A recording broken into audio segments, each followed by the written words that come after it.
A car speeds through a dense forest. In the trunk, a boy is tied up, thinking sarcastically how beautiful life truly is. He reaches into his pocket and manages to pull out a pocket knife. Opening it, he starts cutting the ropes. This kind of situation isn't entirely new to him. In a past life, he was the Demon King, collecting the skulls of those who perpetuated evil in society. That was, of course, until he was betrayed and killed, a blade piercing his chest. Ironically, the Demon King didn't pass on to the afterlife. Instead, he was reincarnated as a newborn and led a completely normal life. He dealt with noisy neighbors by banging on the ceiling. He faced the same struggles as any ordinary citizen. He served in the military. He even started a successful business. Of course, he no longer had the powers he wielded in his previous life. But that didn't mean he couldn't handle a situation like this. Suddenly, the trunk pops open. Grabbing a fire extinguisher, he smashes it into the face of one of his captors. Before they can even process what's happening, he's already struck the blonde one in the ribs. Licking the blade of his knife, he asks, "Who's next?" But then he freezes, startled. A blonde girl is recording everything with her phone. Why is there a teenage girl here? He wonders. Her hands shaking, she drops the phone. That's when he realizes all of them are just kids. He steps out of the trunk slowly. The girl, panicking, screams that it was all just a prank. But now, he's killed them all. Confused, he asks what she means by prank. What kind of idiot calls this a prank? Suddenly, a gunshot echoes through the forest. Blood seeps from his abdomen. A black-haired girl had snuck up on him. Staring at her in disbelief, he asks, "Did you really just do that?" Trembling, she drops the gun and runs away, screaming. Spitting blood, he picks up the weapon and realizes he only has about 30 minutes left. He can't leave these kids in the middle of the forest, he needs to make it look like self-defense. The blonde boy groans, saying he's in pain and needs a hospital. He threatens the protagonist, claiming his father will kill him. But the man stomps on him, ordering him to shut up. They need to leave quickly. The driver's skills are horrendous. Inside the car, everyone struggles to stay upright. Nearly passing out, the protagonist can't help but think the woman behind the wheel is impressively bad at this. She doesn't even fit the stereotype. Closing his eyes, he resigns himself to fate, hoping he wakes up in a hospital. When he regains consciousness, he wonders if there's a doctor nearby. But he's not in a hospital. He's lying on a stone altar, about to be dissected as part of a cult ritual. Around him, the cultists chant, praying for a being named Lucius to accept the sacrifice. For the love of God, he thinks in shock. Everyone who's ever crossed paths with the Demon King knows one thing: he has an aversion to being stabbed. The protagonist, now chained and desperate, is about to be impaled when an explosion rocks the chamber. Both he and the cultist stare in disbelief as cracks spread through the room. He smells it immediately, the presence of heroes. 5 of them step through the breach, advancing in perfect formation. One of them smiles. Approaching the cultists eagerly, they unleash chaos. It's a one-sided slaughter. The heroes cut, smash, and obliterate their enemies with magic and blades, leaving no chance for survival. As the protagonist lies there in confusion, the heroes discuss amongst themselves, mocking the cultists. They wonder if this was the infamous Dark Pact, dismissing the cultists as nothing more than cattle. Watching their artistic attire and pretentious speeches, the Demon King silently prays he isn't back in his old world. The heroes approach the altar. The group's healer notices the boy still alive and expresses pity. The protagonist feels a glimmer of hope as he locks eyes with the swordsman, expecting to be rescued. But the swordsman's expression is anything but kind. Unsheathing his sword, the hero steps forward, his intent unmistakable. The Demon King hates being stabbed. But immobilized, there's nothing he can do. Now you understand why we despise being pierced, he thinks. The hero raises his sword, preparing to strike. These unpleasant situations happen too often, he muses bitterly. Before the blade comes down, he questions his fate. Am I really going to die again? At 25, no less? Strangely, he wonders if this time, it'll truly be the end. He remembers his infancy, the days spent in daycare, the years at school, and the moment he enlisted in the army. He's had enough of this cycle of death and resurrection and mutters bitterly, "This is absolute crap." The swordsman hero, confused by the outburst, halts his attack. Annoyed, the protagonist tells him to shove his sword into his own black hole. Eyes wide, the swordsman is taken aback. The entire group falls silent, awkwardness hanging thick in the air. After a moment, the knight snaps out of it, declaring that the protagonist talks too much and deserves to die for it. Just as the blade is about to fall, the priestess steps forward and stops him. "Didn't you hear what the boy just yelled?" she demands. The knight hesitates, confused. She explains that it's clear the boy didn't join this cult willingly. She points to the markings on the floor, identical to the ones they saw when they themselves were summoned. The heroes begin debating among themselves. After examining the situation, they conclude that someone had summoned a hero as a vessel for the demon lord. The protagonist, lying chained and exhausted, listens in disbelief. A hero? Him? That's absurd. He's the demon lord.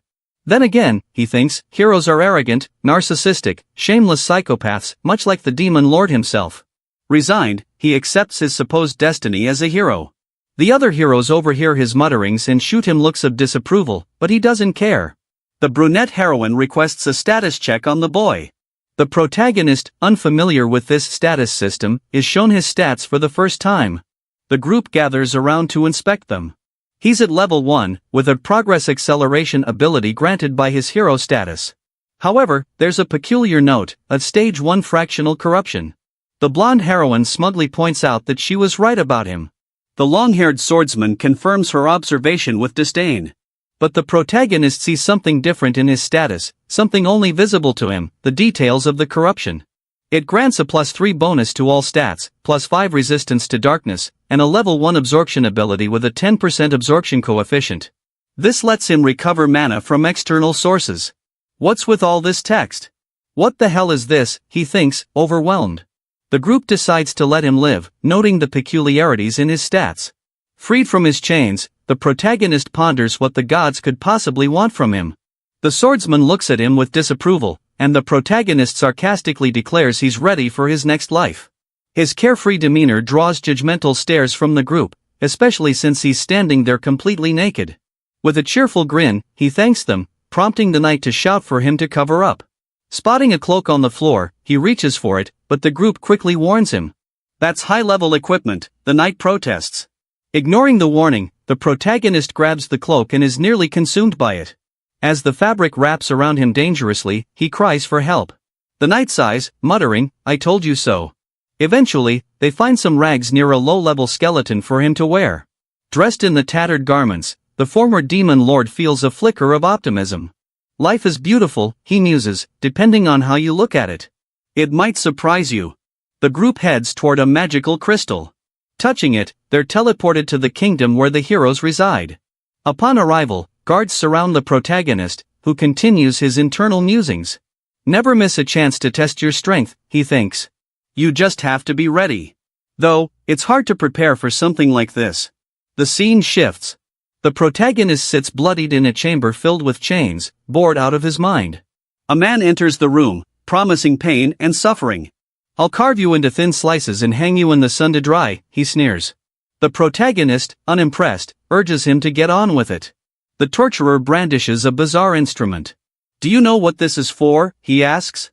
The protagonist chuckles, mocking the device as a sex toy. Angered, the torturer reveals another tool, claiming it will bring unimaginable pain. He asks why the boy isn't reacting. The former demon lord shrugs. "How am I supposed to feel pain when I'm paralyzed?" Momentarily flustered, the torturer admits he has a point but insists they're just getting started. As he rambles about his collection of instruments, he introduces his favorite, the Black Hand of the Sovereign, which supposedly simulates the deepest dungeons of the demon lord's realm. The protagonist smirks, challenging him. "What are you waiting for?" The torturer, taken aback by his boldness, pauses, a glint of admiration flickering in his eyes. "May I?" he asks, almost gleefully. The protagonist responds that not only can he, but he must. An old man with long white hair walks past his cell, where several prisoners plead for help and freedom. The old man merely tells them to be quiet. The old man thinks it has been a long time since he last descended into the dungeons, but he reassures himself that everything is fine, as he has recruited a new hero. He believes 5 hours with the most violent torturer should suffice and reflects that he never imagined another hero would be summoned in his lifetime. As he approaches a dark door, he feels uneasy about the situation. Hoping he hasn't arrived too late and that the one residing inside is still sane, the old man grips the doorknob and opens the door. Upon entering, he is met with an unimaginable scene. The protagonist and the torturer are lying on the ground, chatting. The red-haired torturer mentions he didn't know a scalpel could do so much, while the protagonist responds that it's better to cut slowly and in layers. However, the hero notes that this doesn't work well on old men, as despite their toughness, they are more likely to die. The pair turns their attention to the old man who has just entered. Still lying on the ground, they invite him to join them.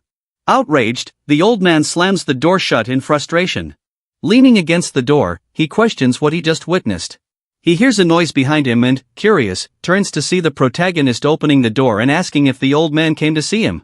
The protagonist assumes this was supposed to be his savior, and the white-haired man reluctantly confirms it. The hero muses that he's familiar with these recruitment methods. First, pain is inflicted, and then all sorts of benefits are offered. Afterward, the person will do anything to avoid the pain again and obey with gratitude. The scene shifts to the protagonist and the old man in a bathing area. The white-haired man apologizes for what happened, and the hero calmly accepts. The old man urges him to hurry up, as the king wants to see him. When the protagonist questions the king's interest, the old man explains that heroes don't appear often. He adds that he has no idea how the hero ended up in the torture chamber. The protagonist looks skeptical but says it's fine, remarking that he and the torturer had a friendly chat. The white-haired man tells him to take his time and informs him that the attendants will arrive shortly. Preparing for his bath, the hero silently curses the old man, suspecting he knows more than he lets on. As the hero relaxes in the warm bath, he reflects that humans are no different from demons by nature. Looking into the water, he sees his reflection from his past life, acknowledging that he's been both. Smiling, he decides the past no longer matters, the future does. He wonders what they want from him, whether they plan to use him as a puppet or treat him like other heroes. However, he realizes that first, he needs to figure out who he wants to become. The attendants arrive, cheerfully announcing they've come to serve the hero. Turning enthusiastically, he remarks that he remembers the recruitment plan well. After the stick comes the carrot. The attendants stand by the door, smiling, as he thinks to himself that he'll decide later who he wants to be. The attendants, carrying clothes for the hero, ask if he's ready for his treatments. Licking his lips, the protagonist thinks back to something he learned across 2 lifetimes, that women appreciate assertiveness. Striking a sensual pose, he adjusts his hair and declares he's ready for more than just treatments. The attendants, however, seem unimpressed. He approaches the blonde attendant, only to be scolded by the red-haired one. Complimenting the blonde's beautiful eyes, he tries to charm her. Embarrassed, she cuts him off, handing him a towel and stating that her only task is to dress him. Disheartened, the protagonist laments that merely dressing him doesn't meet his expectations. Before he can finish his thought, the attendants lead him back to the bath, leaving him thoroughly disappointed. The scene shifts to the king, holding a mysterious purple orb and scolding a man named Mantas.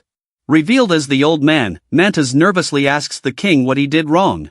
The king angrily questions why the hero was released from the dungeon and threatens Mantas with time in the torture chamber.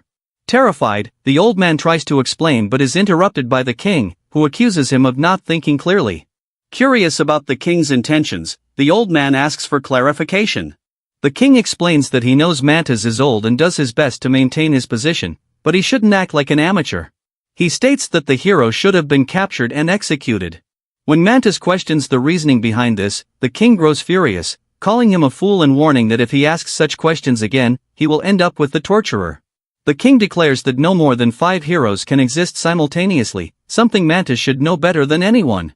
Mantas challenges this by questioning whether the old stories are reliable and whether the goddess is truly trying to protect them from a great danger. The king, however, firmly states that if the ancient tales are false, they could lose all future drafts because of the new arrival. Mantas points out that, regardless, the hero is already here, and the next summoning won't happen for decades. The king retorts that it isn't so simple. Even now, he doesn't know how to deploy his heroes effectively. They are relegated to chasing trivial threats like cultists and diseased outcasts near villages. Mantas concludes that the heroes are treated as resources and suggests giving the newcomer some time to become a loyal pawn. The king dismisses the new hero as weak, stating that the gap in experience between him and the others will likely lead to his death during the first wave of enemy forces, particularly if he is properly prepared. Ascending the stairs to his throne, the king announces that he will send the hero and the others into the heart of the conflict. He orders Mantas to summon the newcomer and inform him that a purpose has been found for him. Turning to Mantas, the king adds one final observation. He asks if Mantis doesn't find it odd that a sacred hero, chosen by the goddess, was summoned by cultists devoted to demons. When Mantis hesitates, the king grows exasperated, muttering that he's had enough of the old man. Meanwhile, the protagonist is in a dressing room being prepared by attendants. He sarcastically asks if this is how servants treat heroes.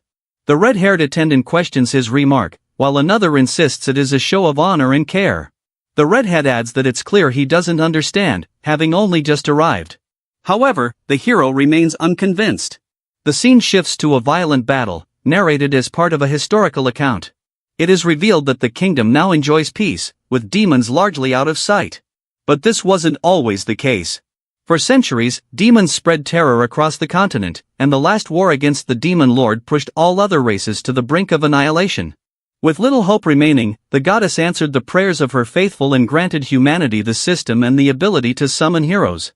Thanks to these summoned heroes, humanity swiftly turned the tide of the war and defeated the demon lord.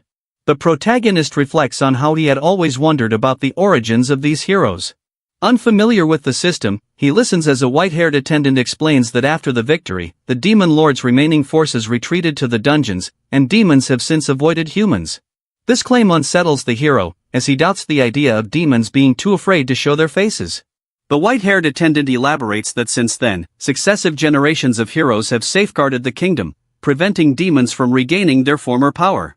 She emphasizes that heroes are the kingdom's most prized assets and mentions someone named Algerdasic as the most important among them. As the attendants gush over Algerdasic, the hero grows visibly irritated. Internally, he scoffs, labeling Algerdasic a cold-blooded psychopath. The attendants then describe the other members of the hero squad. Elena, the dagger-wielding heroine, is dark and mysterious yet daring and feminine. She single-handedly slaughtered an entire bandit camp. The protagonist quips that her anger now makes sense. Rosalia, the mage, is described as cute and the group's mascot, though she is a powerful sorceress. The hero finds it odd to celebrate sending a child to war. Jonas, the axe-wielding hero, is a massive, silent figure shrouded in mystery. The protagonist vaguely recalls seeing him before. Egli, the priestess, acts as the group's older sister and spreads the word of the goddess. The hero considers her the most dangerous of all and mentally labels her a spoiled brat. Finally, the attendants turn their attention to the protagonist. Though he hasn't yet revealed his name, they are eager to see what he will become. Their enthusiasm only makes him feel uncomfortable, as he silently ponders his place in this world. The hero knows that being loved is terrifying, but on the other hand, whoever has the love of the people has power, and he loves power. With a serious expression, our hero demands to be taken to the king.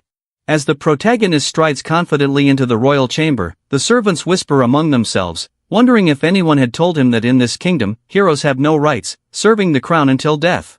One servant admits she didn't tell him and questions whether she should have. The hero is shown standing at the center of the majestic hall. A tense atmosphere builds as the king and the hero lock eyes. The hero reflects that he has never liked interviews. The king skips pleasantries and directly asks which world the hero hails from.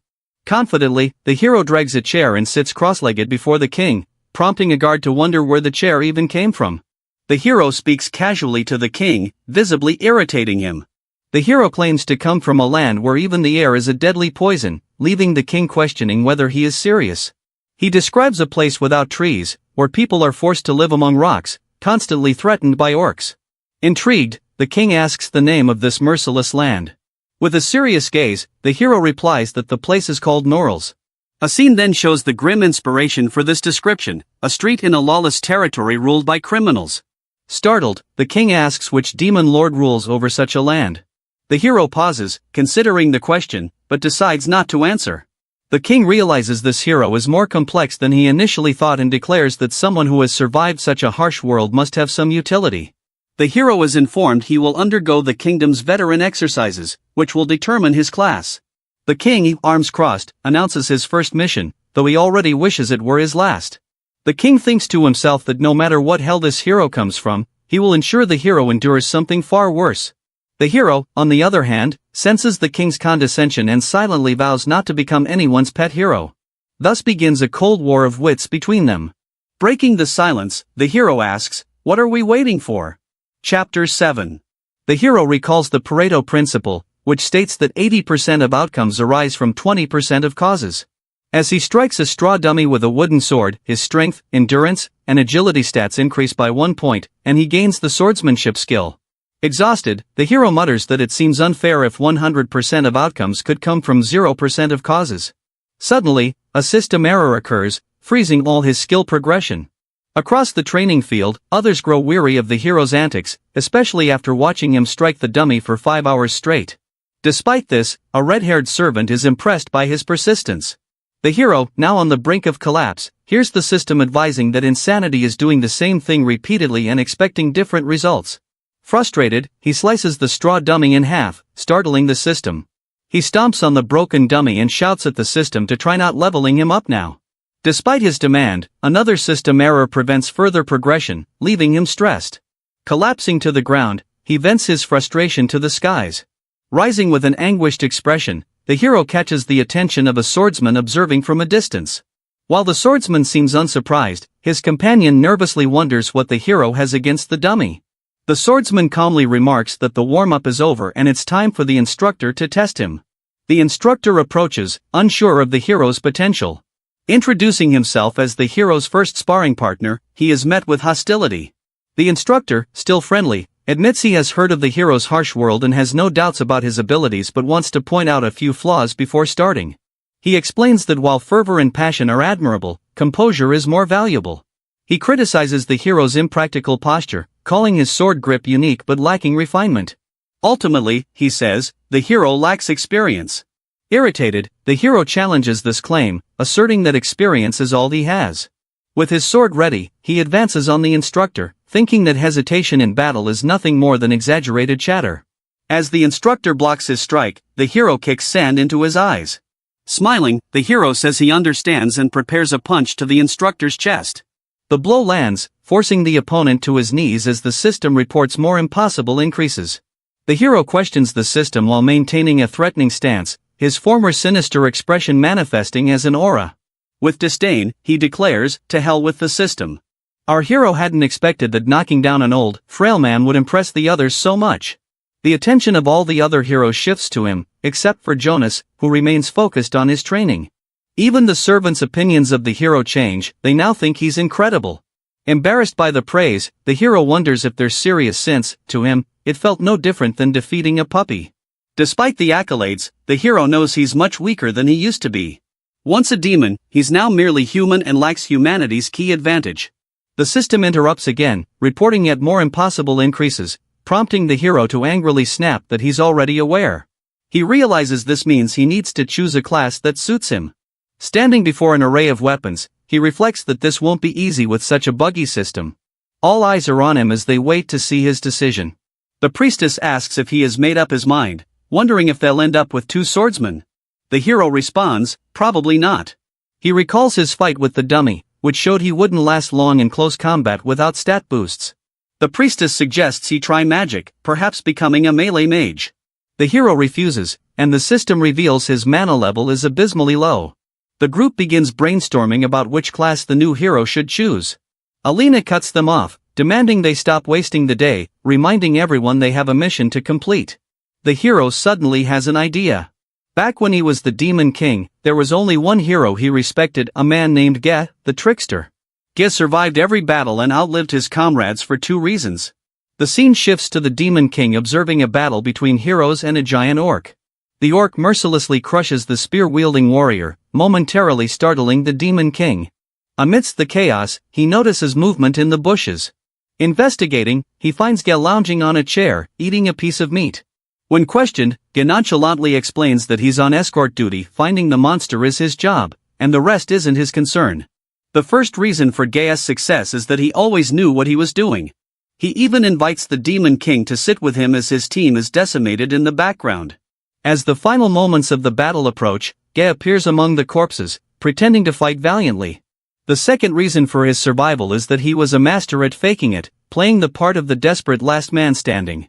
While one demon wonders why Ge isn't dead yet, another remarks that this happens in every battle. Someone questions if Ge is such a skilled trickster that he can escape any danger. The truth, they say, is that no one pays attention to archers. The third reason is revealed: in this world of magic, colossal monsters, and powerful artifacts, archers are considered utterly useless. The scene shifts back to the protagonist choosing his weapon. The dagger-wielding heroine asks what his idea is. Unable to use magic and unsuited for close combat, the hero decides that survival is his top priority. He declares he will become the best of the useless archers. The other heroes seem puzzled by his choice, unsure if he's serious. The hero picks up a bow, strikes an imposing pose, and asks about the mission, ready to leave immediately. The scene cuts to Mantis, who appears uneasy while talking about goblins, muttering curses about them.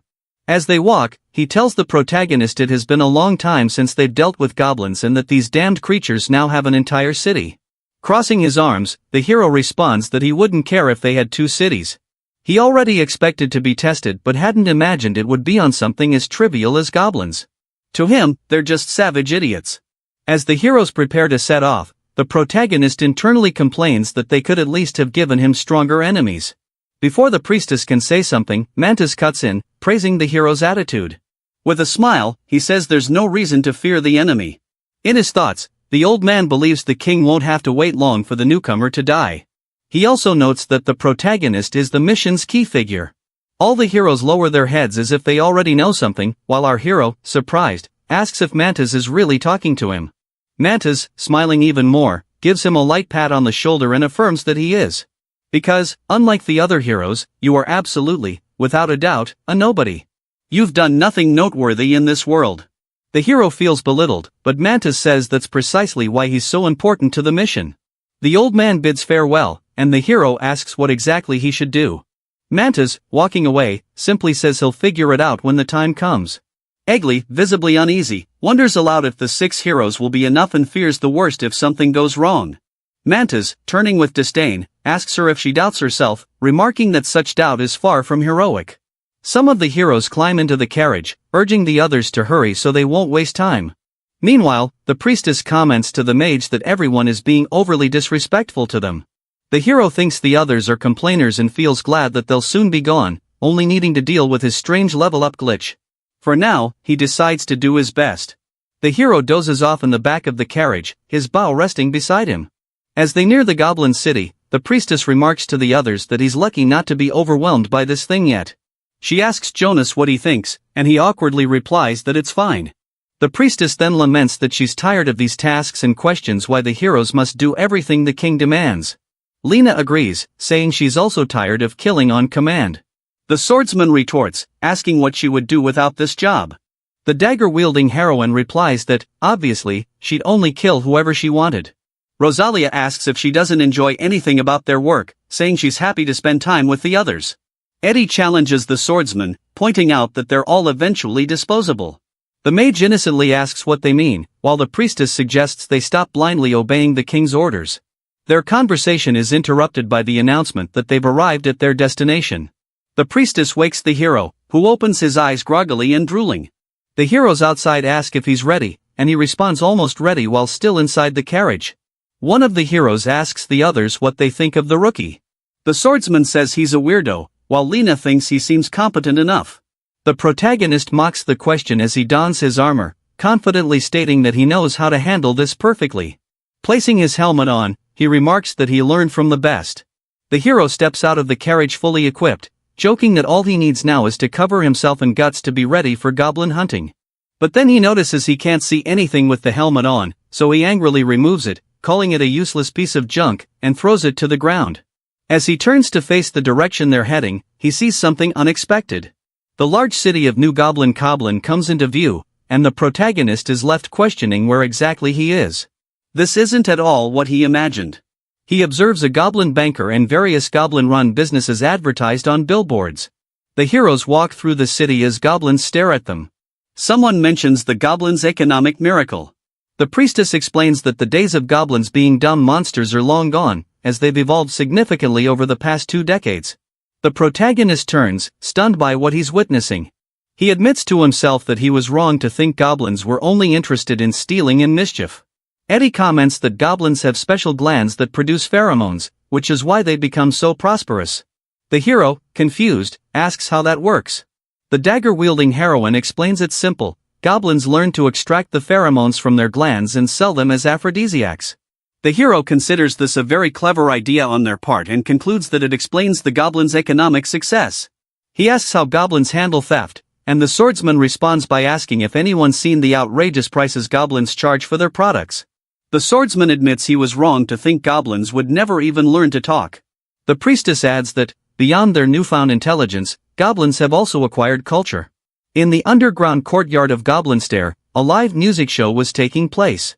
After asking if this was all they listened to, the protagonist was informed that goblins also enjoyed a genre called J-pop. While walking, the hero expressed confusion, saying that if the goblins had evolved so much and were no longer causing problems, there shouldn't be a reason for the king to be dissatisfied. The swordsman retorted that this was exactly the problem. The goblins were gaining more and more influence. They now had better armed forces and access to industries. When they used to steal and violate everything in sight, the population was perfectly fine with goblin genocide. But now? You can't even massacre them anymore. The protagonist admitted it made sense. The swordsman explained further, they've got so much money now, they don't even need to kidnap girls, they come willingly. The goblins seemed perfectly comfortable with their current situation. Continuing through the city, the swordsman said the goblins were trying to prove to the world that they were no longer stupid barbarians, and the heroes couldn't let that happen. The heroes were in the city as ambassadors, while the protagonist served as an agent. His mission was to meet the coordinators and bring down the regime as soon as possible. The protagonist, however, didn't feel very confident about the orders. He asked for more specifics as they approached the castle's main gate. The swordsman dismissed the question, saying there was no time for small talk. The dagger-wielding heroine sighed in relief, tired of waiting. Algertasic explained that they would attend a banquet in the enemy's stronghold and draw all the attention to themselves. Elena was ecstatic, eager to cause chaos. It was then revealed that the rest of the tasks would fall to the protagonist. Before he could protest, he was kicked by the swordsman, falling under the bridge into the castle's deepest section. The swordsman crouched and told him not to worry, the goblins would find him on their own. Covered in trash, the protagonist appeared deeply irritated by his situation. Looking around, he noticed a group of goblins gathered around a campfire. His attention was drawn to a banner featuring the face of a revolutionary goblin, seemingly the leader of the group. The protagonist was confused by what he was seeing. Nearby, a goblin child, accompanied by her father, looked at a poster of the same revolutionary face, which read, "Join Gobeln." The child asked her father who the man was and what they wanted. The father explained that they were the ones opposing the king, wanting everything to return to the way it was before. Curious, she asked what it used to be like. The father explained that goblins lived in caves and robbed anyone who crossed their path. Looking at a toy store, the child clutched her stuffed bear tightly and said that sounded awful. Gripping the banner and pulling it toward him, the father insisted it wasn't awful, it was a conservative movement. The protagonist was soon surrounded by goblins pointing their weapons at him, cornering him against a wall. He declared that although he only had one arrow, he wasn't afraid to use it, threatening the goblins in front of him. The goblins hesitated slightly, wondering where he had gotten the bow. A muscular goblin, who appeared to be the leader, approached and asked with a grin if this was one of the human agents supposed to help them. The protagonist internally sighed in relief, as for a moment he thought he'd have to kill all the goblins with just one arrow. The muscular goblin greeted him, explaining that their real leader was in prison. As the eldest at 15 years old, he had taken on the role of interim leader. The protagonist, in his mind, mocked this, thinking his dog had lived longer. Looking into a cabin, the goblin explained that the king had promised the heroes would help defeat the regime and bring them back to their origins. Crying, the interim leader lamented how the goblins had begun to forget what it meant to be goblins after all this time. The protagonist looked skeptical.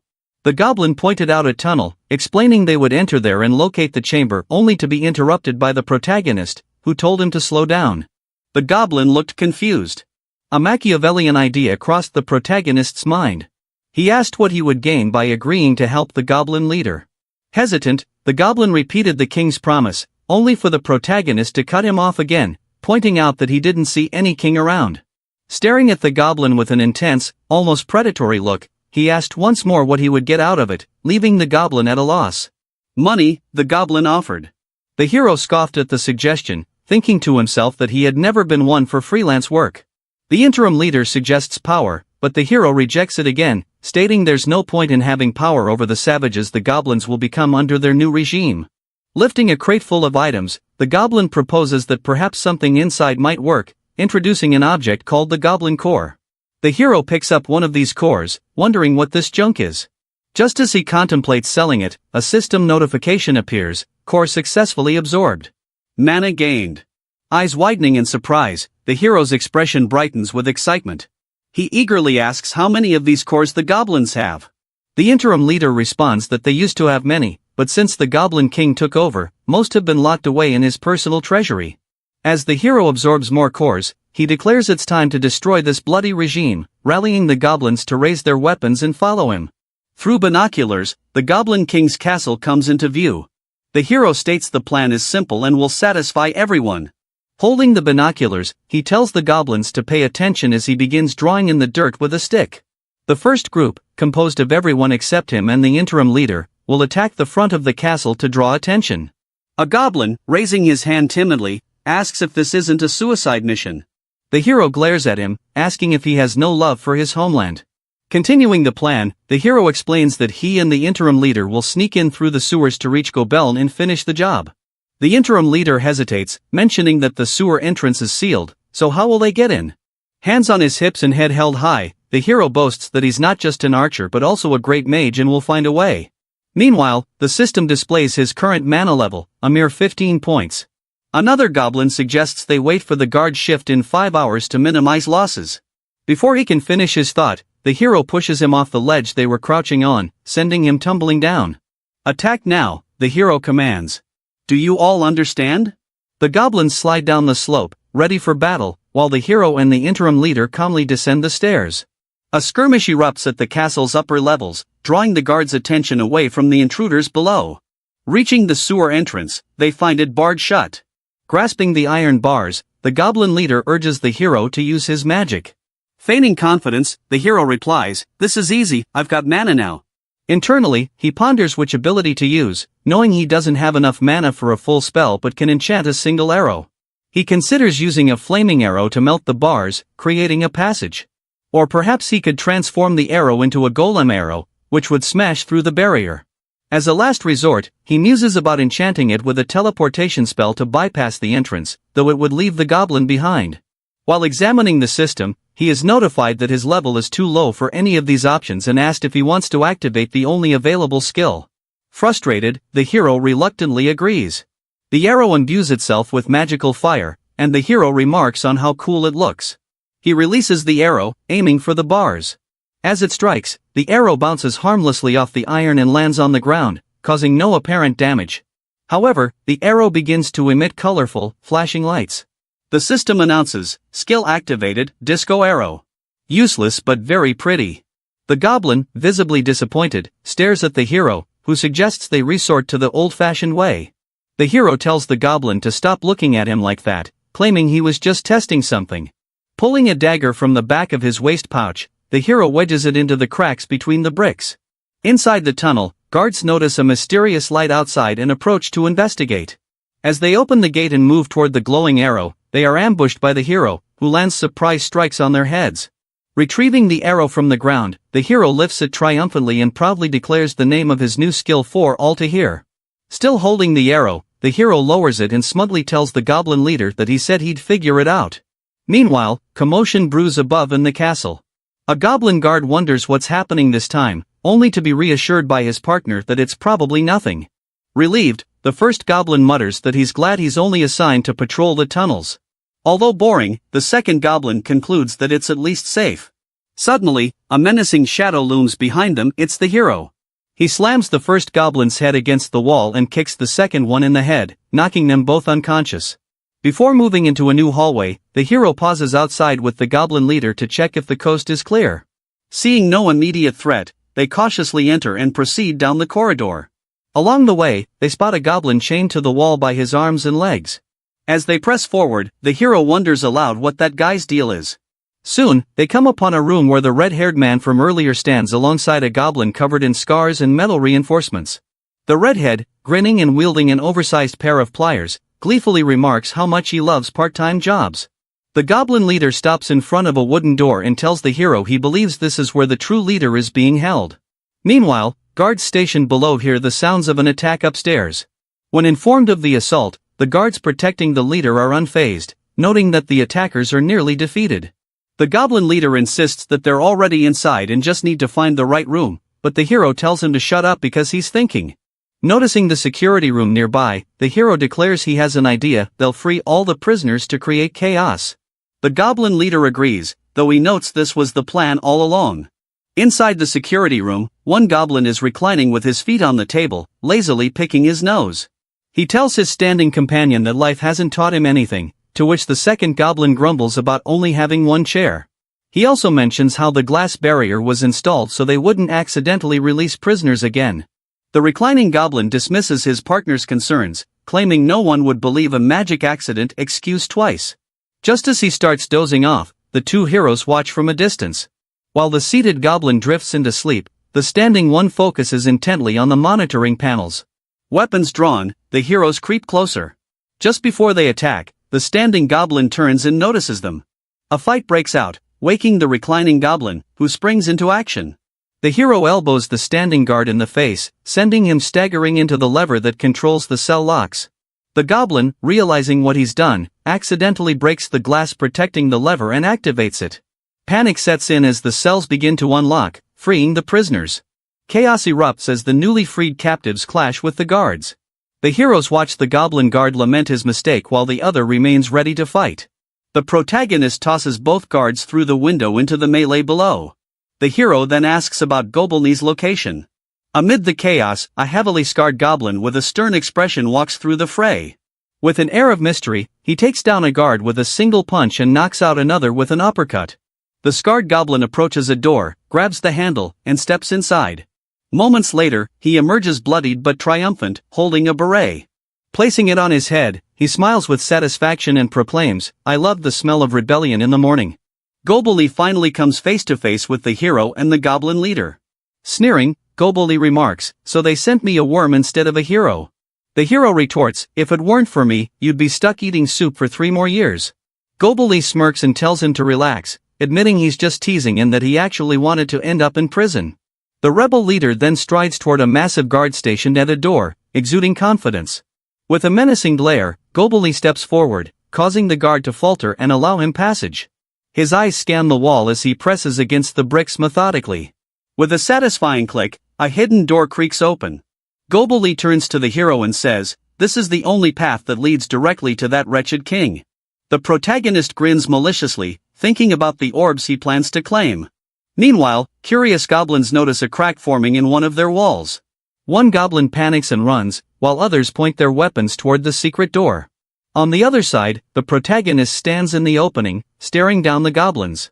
The scene shifts to the Goblin King, lounging on his ornate throne, surrounded by lavishly dressed guests. A goblin bursts into the throne room, breathless, and whispers into the king's ear about the breach. Rising to his feet, the king raises his arms, commanding silence. In another chamber, the hero's allies are feasting at a banquet. Noticing the king's movement, the sword-wielding hero among them warns his companions. The guards are on high alert.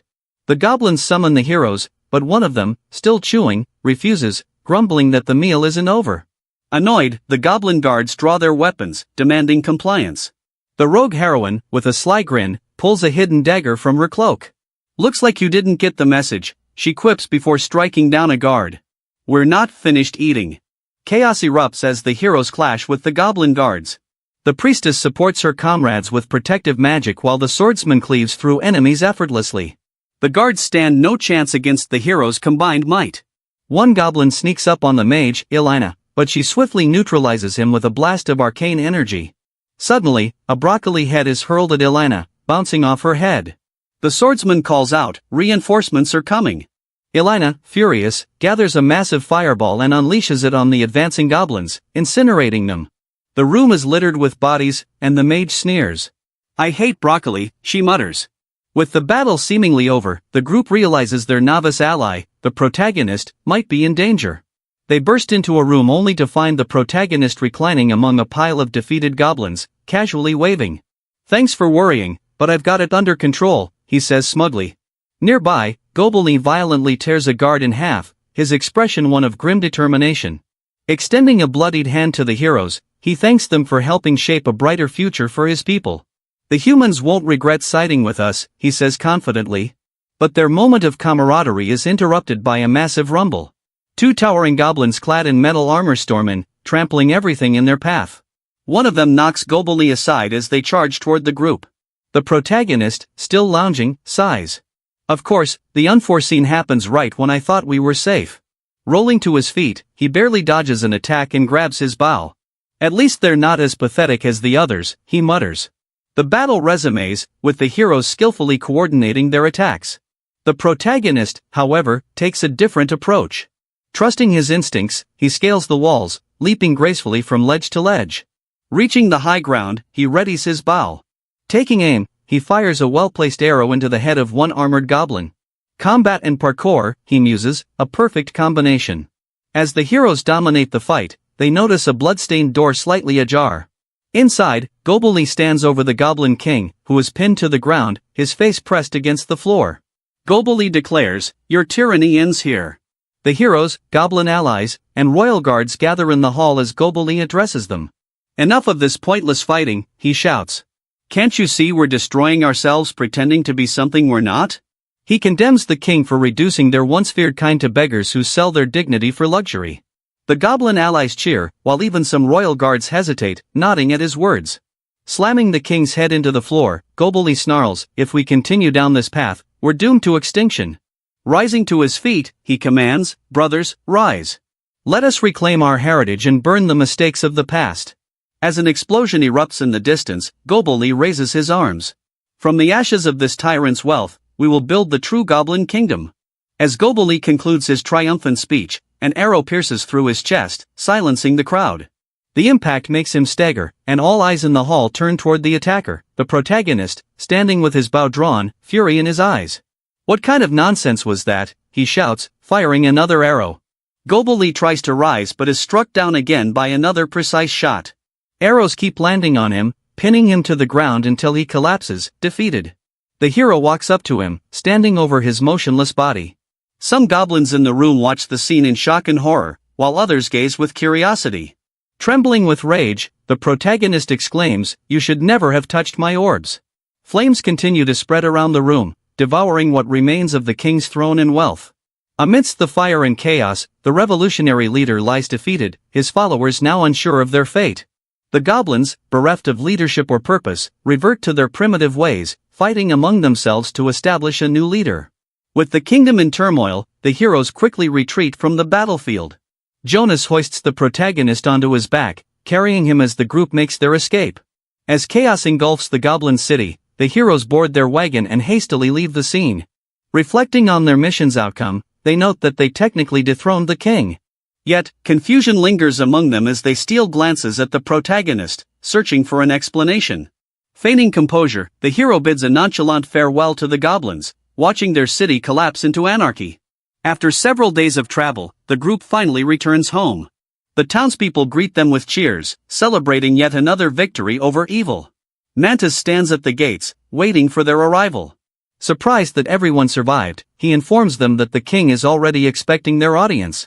Despite their exhaustion, the heroes reluctantly make their way to the royal hall. In the throne room, the king receives the group with a mix of disappointment and curiosity. "So, the rookie survived," he remarks dryly. Yawning, the protagonist retorts, "Of course, I survived. What did you expect?" The king demands to know if the Goblin Kingdom was liberated. The group hesitates, exchanging nervous glances, as the protagonist stammers his way through an explanation. Finally, with a deep breath, he confesses that there is no more kingdom. The king, bewildered, presses for clarification. The hero bluntly explains that the city is in ruins. Enraged yet resigned, the king inquires if Gobeli managed to deliver the monster cores as promised. Suspiciously, the protagonist wonders how the king knows about the cores. Speaking aloud, he admits that Gobeli did not deliver them because they exploded. The king, exasperated, reveals that the fake cores were a decoy to avoid suspicion and that the real ones were hidden behind the throne. A memory suddenly flashes in the hero's mind, him throwing a torch behind the throne. He awkwardly admits, I might have accidentally burned them." The king's face twists with fury as he demands, "Did you destroy everything?" The protagonist sheepishly replies, "Not exactly. 6 of them were absorbed by me." A system notification confirms the absorption, much to the group's disbelief. Fuming, the king declares that he's already decided what to do with the hero. He announces the hero's execution, leaving the group in stunned silence. Days later, the hero finds himself imprisoned, awaiting his fate. Sitting in his cell, he mutters, "This sucks. I've been through this before." Memories of his past life surface, where he escaped a similar situation by clinging to the ceiling and ambushing his captors. Determined to replicate his success, he attempts the same trick. However, a hooded figure enters his cell before he can act. Leaping down to strike, he is swiftly overpowered. Pinned to the ground, he realizes it's a woman. Grabbing her collar, he shoves her away with brute force. Poised to deliver a finishing blow, he freezes upon recognizing Rosalia. Embarrassed, he stammers, backing away. "What are you doing here?" he asks. Rosalia, brushing herself off, replies, "I'm here to get you out." Ecstatic, the hero assumes she's turned against the king and asks if they're all going rogue as mercenaries. Blushing, Rosalia corrects him, explaining that she negotiated a deal with the king. The hero's relief turns to confusion as he blurts out, "Wait, what kind of deal?" Smiling faintly, she responds, "The kind that saves your life." Looking from side to side, the hero asked why Rosalia would do this. Blushing, she replied that it was because she loved him. The hero stared at her, not quite processing what he had just heard. Blushing even more, Rosalia confessed that she had realized it from the very beginning. As a flashback shows an embarrassing moment between the hero and the mage, the protagonist awkwardly thanks her. A montage of moments between them plays, highlighting the times Rosalia stood by his side. When he asked her for a favor, her gaze already held a hint of admiration. While the group argued, the hero was the only one who remained unbothered. And it was during the broccoli moment that she knew her feelings were real. Breaking the mood, the hero clearly showed he wasn't ready to reciprocate her feelings. In an emotional outburst, Rosalia asked if he would date her. In a panic, the hero replied that legally speaking, it would be simpler for him to just stay imprisoned. He thought about trying to remember all the puzzles he'd solved during his previous incarcerations as he closed the cell door on himself. Furious and radiating magical energy, Rosalia demanded to know if he had been toying with her feelings all this time. Trying to stay calm, the hero said she had misunderstood, as everything happened too suddenly. She paused her attack, quietly accepting his words. She murmured that maybe it was because she looked like a girl that no one took her seriously. But in truth, she didn't age and was over 20 years old. The hero thought to himself that he wasn't going to fall for that line a second time and asked why she dressed like a child if being mistaken for one annoyed her. Rosalia explained that it was because her master loved her that way. The hero, now curious about her master, thought he should learn more about Rosalia's story. It was clear to him that she had serious trauma connected to her mentor. Seeing her sadness, the hero felt a twinge of guilt and decided to comfort her. "So, what are we doing today, now that I'm not getting executed?" he asked. Rosalia, still downcast, didn't seem enthusiastic about answering. The story flashes back to the day of the hero's condemnation. Mantas had been lecturing him about how deeply he had messed up. His actions were a direct violation of royal orders, a failure of the mission, and a grave risk to the entire kingdom. As the hero tuned out Mantas's scolding, his mind wandered to the storage room full of advancement orbs. While plotting his next move, he was startled when Mantas, now right behind him with a terrifying expression, shouted, asking if he was even listening. Wiping the spit off his face, the hero watched as Mantas walked away, muttering, "Whatever." Mantas then announced that, due to the king's boundless mercy, the hero's compassion, and a little blackmail, the hero would be given another chance. "You're lucky," Mantas added, "because these are uncertain times for the kingdom." He explained that a mysterious illness was corrupting the minds of farmers and laborers, something ominously called the Union of Labor. But as if that weren't bad enough, an entire region near the kingdom had been overtaken. Burning everything wasn't an option this time, and diplomatic relations with the elves had also grown tense. They needed to re-establish peaceful contact with the elves. As Mantas spoke, the hero drifted into a daydream full of lewd thoughts, snapping back only when Mantas mentioned the real threat: the demon lord had returned. Shocked, the hero listened as Mantas explained that no one else knew yet, but the demons were already on the move. Oddly satisfied, the hero thought, finally, it worked. He knew exactly what to do: first, retrieve the cores. Then, flee the kingdom, head to the demon realm, and be warmly welcomed by its inhabitants who missed him. After consuming all the cores, he would overthrow the false king and claim the throne that was rightfully his. Mantas interrupted his fantasy, warning that if the hero tried to escape or failed his next mission, the heroes would track him down and end him. The hero, realizing he wasn't strong enough to face them all yet, resigned himself to lowering his pride. Perhaps, befriending him might work? Mantas instructed the hero to be ready by 6 p.m. the next day. But when the time came, the hero was surprised to find no one around. Looking to the skies, he wondered aloud, "Where is everyone? Who are you talking to?" Mantas snapped, breaking his thoughts. The hero remembered his list of tasks: deal with the elves, the rebellion, and something about demons. Mantas sighed and asked, "Are you an idiot? After what you did with the goblins, no one trusts you with any mission until you fix your own mess." The hero moves to a different setting, sitting at a table with a wooden desk in front of him. He's in a classroom, where the teacher announces the start of the lesson. Before beginning, the teacher introduces the hero to the class. Pulling out some papers, the teacher asks what they see in the image: a drawing of a demon. The hero casually responds, "A cute chicken." Holding the paper, the teacher asks what the image makes him feel. "It's a drawing of people holding hands." The hero answers, "Happiness," which pleases the teacher because it's correct. The hero is then deemed ready for group lessons.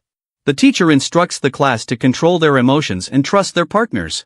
With a cheerful smile, the teacher tells them to let their partners lift them like a princess.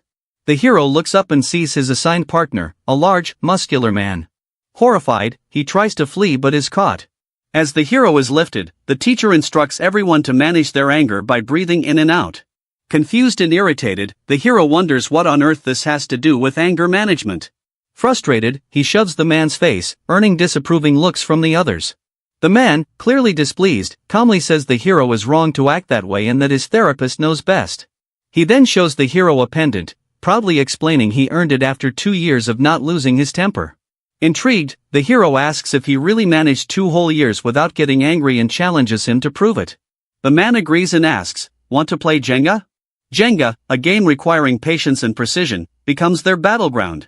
The hero promises to take the pendant if the man loses his composure. Confident, the man accepts. As they play, the rules are simple: they take turns removing blocks, and whoever topples the tower loses. The hero starts scheming, thinking the man is too calm. The man questions if the hero will resort to insults, but the hero denies it, saying he'll do something worse: distractions. Surprised, the man listens as the hero begins describing things designed to irritate: driving behind slow elderly drivers, crooked picture frames, poorly placed wallpaper, and spoons sinking into soup. As the game progresses, the hero removes a piece smoothly, while the man starts sweating and trembling. The hero smugly asks if he's having fun. Losing his composure, the man slams a block on the table, threatening to make the hero regret his actions. The hero, maintaining his cool, points out the man's inability to control his anger, declaring himself the winner. The teacher steps in, acknowledging that while the hero was right, the man showed admirable restraint but still had much to learn. As the lesson concludes, the hero sneaks away, reflecting that while he won the battle, he lost the war. Exhausted, he remains in the classroom until the teacher dismisses everyone, leaving them with the bizarre parting advice: "Remember, if you're hot-headed, you'll automatically be sexually attracted to your parents." The hero leaves the classroom drained. Wandering aimlessly, he encounters the dagger-wielding heroine. Striking up a conversation, she asks if he's tired. He replies, "Obviously." She then offers to help him relax, and he agrees. The heroine leads him to a certain place where a crowd of people has gathered. She asks why he's hesitating, and he says it reminds him of his old world. When she inquires if he misses it, he replies indifferently, thinking it's hard to miss something he never truly valued. Nothing tied him to earth, not even his wife. In fact, anything but her. She was a horrible person. People were right to think their marriage was purely transactional. Her father had heavily invested in his business just to secure a future for his daughter. At first, her father spoiled her, only to suffer the consequences of her entitled behavior.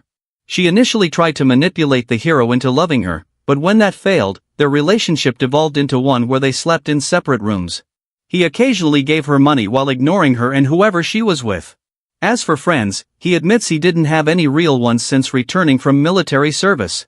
Most he knew were either drunkards or dead. He laments failing to make new friends, a shortcoming he now feels deeply. Somehow, the hero managed to get back on his feet after the military. It wasn't easy, but he pulled through by working various jobs. Even then, he couldn't find one he truly liked. However, shortly before his death, he managed to find something to support him, and for the third time, things seem to be going well. As he walks past a group of drunkards, the hero mutters that those days are behind him now. He wonders why he was the only one among his friends who didn't lose the will to live and questions whether this is the true nature of humanity. Our hero drinks with the dagger-wielding heroine, remarking that he might have always wanted to be a poet. Staring into his cup, he muses that it would have been better than running around chasing goblins with a bow. When he glances to his side, he realizes he's sitting alone. Scanning the room, he spots the heroine at another table, playing cards. Feeling betrayed, he finds it ridiculous and yells, "Alina!" She doesn't respond, but some women nearby turn to look at him. One of them leans toward the heroine and says something about applying powder to her sick nose. The hero, however, gets up and walks over to the women on his own. Standing in front of a blonde woman, he can't help but notice her ample cleavage. She asks if he minds if she joins him, and he responds that he doesn't. The women exchange glances, silently celebrating their success. 30 minutes later, the hero is still venting, and the blonde is visibly fed up. The hero rambles on about the empire's economic well-being while the woman turns her head away, completely uninterested. She signals to a brunette to take over. Meanwhile, the hero climbs onto the table as the women chat among themselves. The blonde asks how much the heroine has lost so far, and the brunette replies, "Quite a lot. A bit more, and she'll be in debt again." The blonde suggests switching out, remarking that she's never seen anyone as nerdy as the hero. Unbeknownst to them, the hero is eavesdropping on their conversation. He storms over to their table and yells at the women to leave, accusing them of cheating the heroine. The scam was blatant, but the heroine hadn't noticed. Placing his hands on her shoulders, he urges her to leave. The heroine refuses, claiming she's in control. But at that very moment, it's revealed she's lost everything and starts begging the hero for money.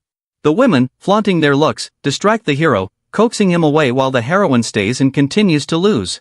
In the midst of kisses and embraces, the hero snaps out of it and rushes back to the table. The women try to hold him back, but the hero declares he'll have to do this the hard way. He approaches the table, only to be struck on the head by a bouncer. The hero wakes up to see people wearing animal masks looking down at him. They mutter that they thought their luck was bad today, but it turns out they're in for a treat. Chained up, the hero hears the chicken remark that he's an underdog and that they'd been wondering about his power for a while, only to discover it's nothing special. The hero's vision is completely distorted from the alcohol, making him see each masked individual as a real animal. The chicken announces that they'll deal with him first, then take care of the rest of the heroes. Soon, the crown will belong to them. The owl pulls out a razor, asking what they're waiting for as he approaches the hero. The chicken taunts him, asking if he wants to know where his girlfriend is. The hero is baffled by their assumption that Alina is his girlfriend. Outside, Alina debates what to do. On one hand, the hero helped her, but on the other, she never asked for it. Frustrated with the situation, she plucks a flower from the ground and starts playing He Loves Me Not to decide whether to save him. Drawing her dagger from its sheath, she contemplates her next move. Meanwhile, the hero sarcastically tells the masked group to hit harder or speak louder. They demand to know where Alina is, threatening to find her along with the other heroes and take control of the city. With his distorted vision, the hero mockingly asks why they don't just ensure their plan succeeds quickly and who they even are. The chicken declares that they're the ones dissatisfied with the current state of affairs. Soon, they'll overthrow the tyrant they serve, and the empire will be free. The hero inquires if they're talking about the king and cheekily asks if there's a spot for him on their team. The donkey-masked man questions if the hero is delirious, while the owl says he's no longer of any use. Holding a syringe filled with an unknown substance, the chicken warns that this is the hero's last chance to reveal Alina's whereabouts. Bloodied and battered, the hero smirks and responds, "She's right behind you." Alina emerges from stealth mode, dagger in hand, and asks the hero why he gave her away. While the others looked back, the hero grabbed the owlman's arm with his feet and broke the chains, engaging in hand-to-hand combat. He stabbed the man wearing the rat mask and punched the chicken-faced guy, while the heroine with the daggers fought the donkey-headed one. With the chicken-faced man being the last one standing, he begged the hero in front of him for mercy. The hero, emanating a fearsome aura, ripped off his head. He was then dragged out by Alina. She asked him what had just happened, and the hero explained that he had been knocked out, captured, and tortured, and then she had helped him. They turned to look at the mess they left behind. The hero said, "That's what happened." She replied, "I didn't ask them to meddle in my personal matters." The boss of the place scolded the women, warning them that another mistake like that and he'd send them to the fisherman. As he turned around, he saw the two heroes back in the establishment, causing the bald man to flee in a panic. The hero turned to the women and said, "If I were you, I'd look for another job, this is your chance to change." Then they left the place. Back in his quarters, the hero woke up after a good night's sleep and was greeted by Mantas, who informed him that the king wanted to see him. When he arrived at the palace, the king mentioned that he had heard about what the hero and Alina had done in the city center the day before. The hero replied that it was nothing serious, and they had already handled it. But the king said he didn't think so. The kingdom's situation had changed significantly after the hero's intervention. The people were now organizing large protests, demanding rights and rallying for causes. And that's where our video ends. If you enjoyed it, subscribe to the channel. See you next time.